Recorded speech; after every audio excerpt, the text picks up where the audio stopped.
Hi there, my name is Dustin Peterson, and I run Apex Digital Media, and I have since 2015. My background is largely in marketing, and I started in design. Um, just to give you the quick overview, I used to play in bands, and I got into marketing, promoting my bands. I started doing websites, and then as the space began to evolve over the years, I worked directly in digital advertising. I used to work for an influencer marketing company. I helped build, in fact, one of the first influencer marketing agencies in Hollywood. And from there, I got way into audience development because I would go sell packages, and my clients would be disappointed with the amount of traffic that some of my packages would receive. So I would then have to go out and find ways to bring traffic to these properties, or these basically media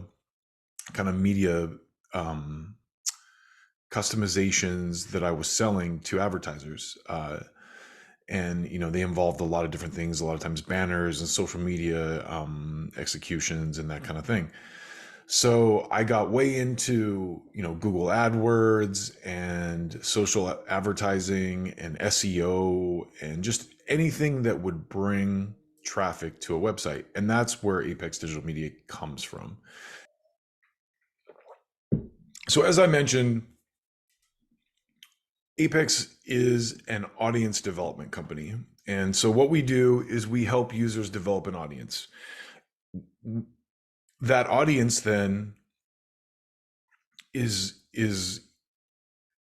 leveraged to either, you know, sell products or to gain ad money through.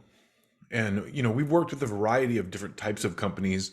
I've worked with entertainment properties, I've worked with small businesses, I've worked with, corporate products, national, global corporate products, B2C companies and B2B companies that are selling a software to businesses, or companies that are selling direct to consumer. And really, what I think our core strength is at Apex is we're really good at digging into what our client's business model looks like and the formula by which they profit, and then helping them to find their audience, helping them to find what's going to drive profit for them. And everyone's brand is different, and everyone's audience is different, frankly. And that's not to say there isn't crossover and there aren't similarities, but depending on the nature of what you do, you're going to draw different types of people. And so that's kind of what our specialty is. So this question, and let me get this back up for you. So this question is, what's the best way to get users for a website? And let's see what this guy, I guess that's just the question. For some reason, I was thinking that there was more detail other than that. So my response here says, this really depends on your means. Do you have a large marketing budget, or are you bootstrap startup? If you have a budget, a variety of paid advertising from Google AdWords to Facebook, Instagram, and TikTok can bring users instantly. The ads need to be well crafted and the audience targeting needs to be well conceived, but if you build it, they will come. On the other hand, if you're just starting out with not a lot of money to spend, testing marketing funnels, social media, and content are the answer. Create content and build an organic social following. Share your content and other interesting and useful information relevant to your brand. These are both high-level strategies, and the devil's in the details, but this should give you a general idea. So I really believe that.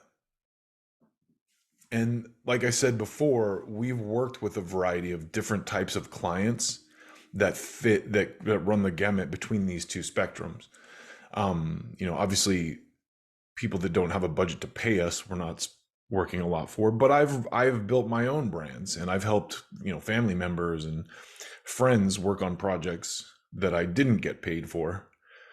And so I definitely have a, a, a degree of experience that runs from the absolutely no money, just completely bootstrapped brands to the multi-billion dollar corporate company. I just worked for a company full time that did commercial real estate. So, obviously in an industry like that, the properties that they're selling, it's high dollar stuff. So there's a lot of money for marketing in a company like that. So anyway, point being is just that my experience runs the gamut there. And I can tell you from my experience that you can be successful if you set reasonable goals in either realm.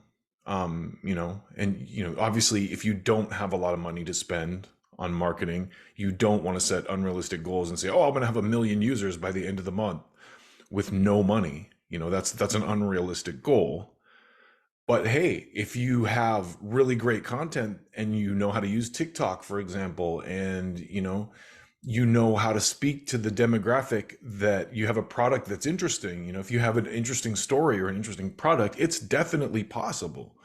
You just have to look, really do the work at the outset to define what your goals are and be realistic about them. Because if you came to me today and said, hey, I have this product, and we were able to find a niche on TikTok and really blow it up, there's no way I would guarantee you would have 1 million users on your website by the end of a month. But I may look at that product and go, wow, that's pretty cool, and say, hey, I could see us having 250K new users or customers by the end of the month. And maybe the product's so good that it exceeds that completely, but at least we had set realistic expectations at the outset. And that, to be honest, is a very rare occurrence. It's very rare that your expectations are exceeded on that level. More often than not, they're not met.